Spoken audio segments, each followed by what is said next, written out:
Hello,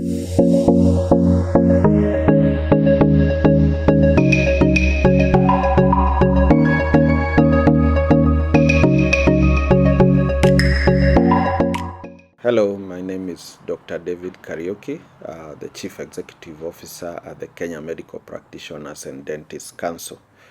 The Council's mandate is to regulate the training of medical practitioners in Kenya, also to register all medical practitioners, dental practitioners, and oral health officers who will be providing practice and services within our borders.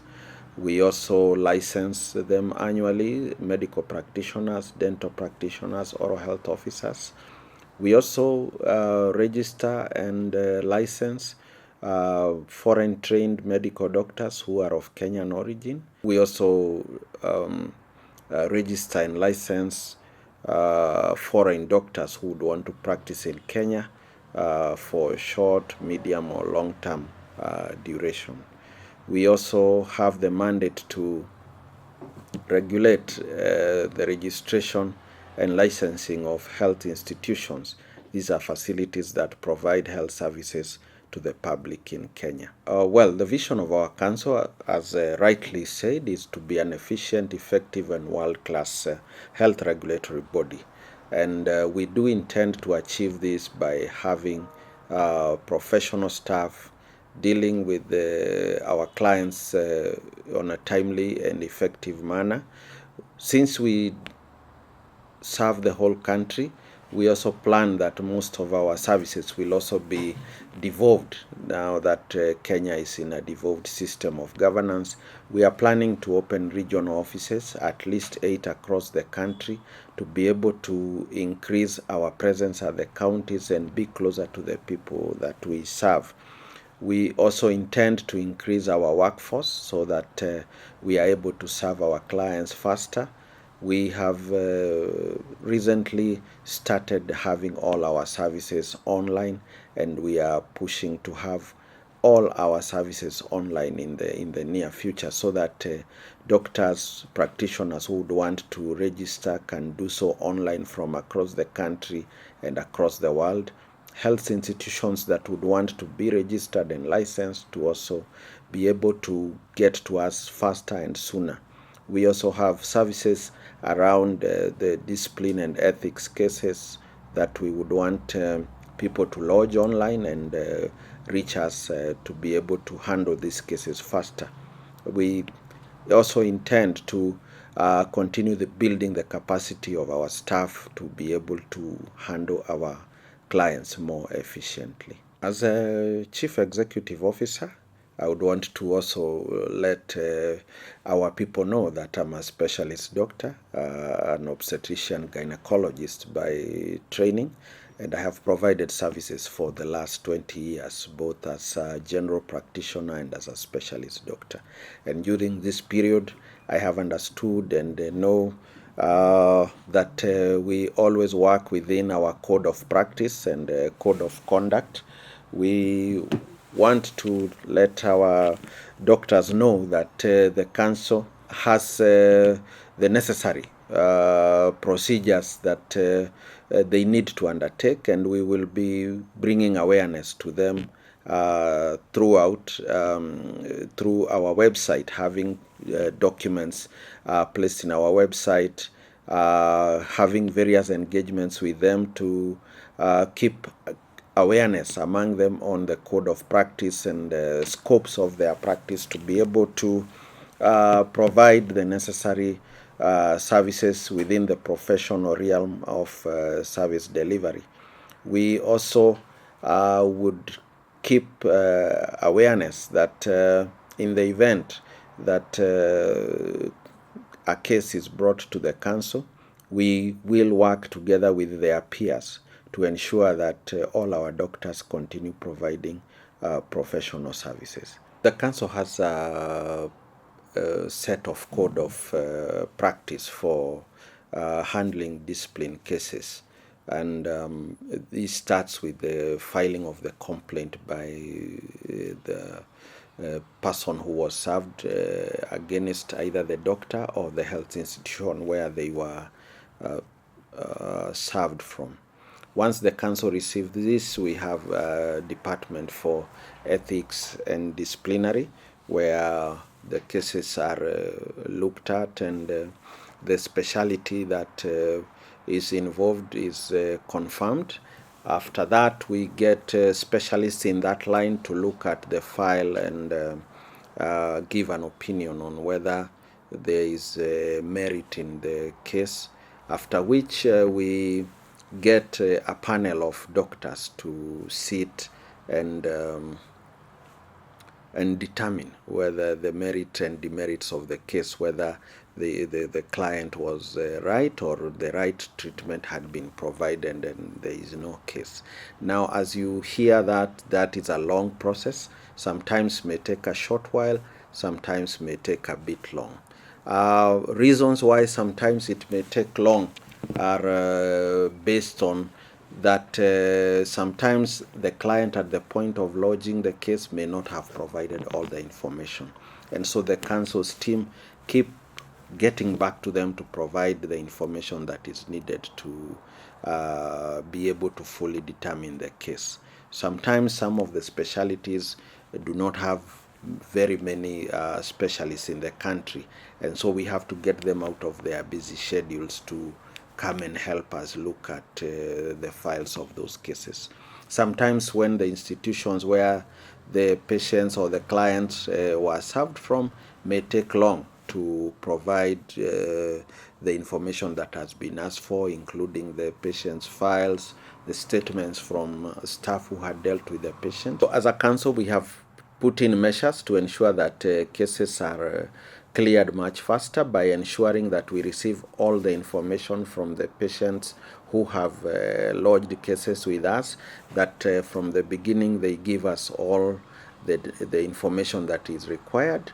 We also have put mechanisms by providing timelines to the health institutions and the doctors to be able to give us the client records and all the necessary statements from people who have served the clients in a timely manner. We also have put in place mechanisms to ensure that where we need to have hearings, these are also scheduled in a timely manner so that each individual case is dealt with as soon as possible.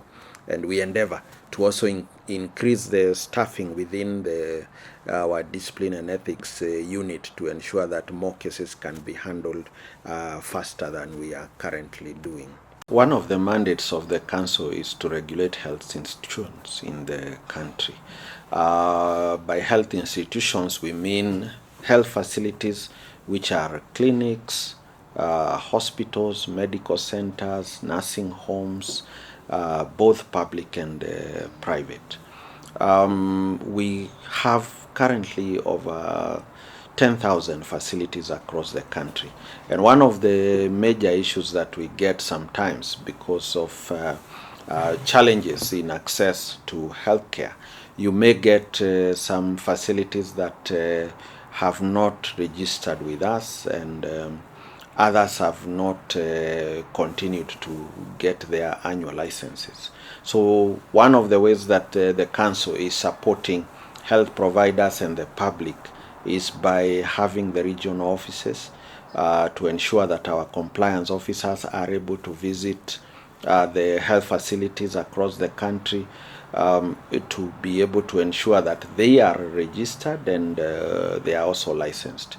We do this by one, impromptu visits where we, without notice, we visit the facilities in a particular county and find out whether the facility is registered at the council, whether it has a license, whether the people working in are registered by their regulatory bodies and by us, and whether they are conforming to the set standards as at the time of the initial registration.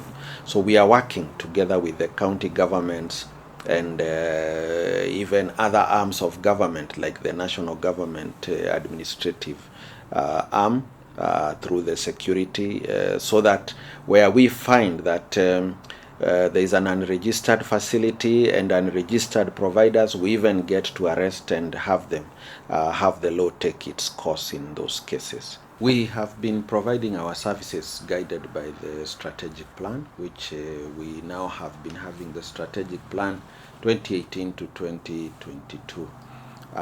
Which was based on those three key pillars in terms of regulatory framework, registration, and service delivery excellence. And as we move to the new planning phase between 2023 and 2027, we will seek to enhance our regulatory framework again, but we also importantly will include customer service excellence to ensure that the people that we serve are happy with our services, and that we continue providing our services in a manner that is responsive to the needs of our stakeholders, who include our public that we serve, the practitioners that we serve as either medical, dental practitioners, and oral health officers.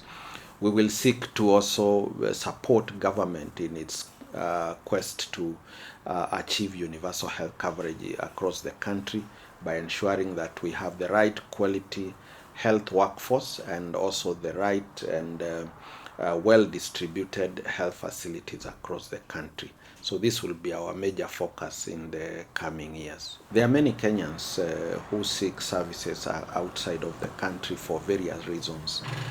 One is because of the lack of specialists in the country, perceived higher costs in the country, and we as a council are supporting the efforts to ensure that the number of cases that have to be referred abroad are minimized as much as possible. One of the things that we have done as a council is to allow and enable specialist training in the country, subspecialist training in the country. We already have 11 universities, medical schools and dental schools that provide specialized training at undergraduate and postgraduate level. We have also now expanded to what we are calling collegiate training, and we already have 25 of such happening across the country, training in various disciplines within the medical field. And we believe with this increased workforce, we are going to be able to reduce the number of patients who have to travel out of the country for services, such that we can have what we call domestic medical tourism rather than medical tourism out of the country. We have also been able to provide new checklists and register facilities that are providing services that people have been seeking out of our country. For example, we recently have had the PET scans, what is called a PET scan, that people have been going out of the country to have it done in terms of checking the extent of cancer. In the country now, we are able to have more than 2 machines in the country, both in the public and private sector. In the public at the Kenyatta University Teaching and Referral Hospital, and privately within the private sector in Nairobi. And now patients do not have to go for these tests in the country. And we also have the national health insurers supporting in terms of costs for this service.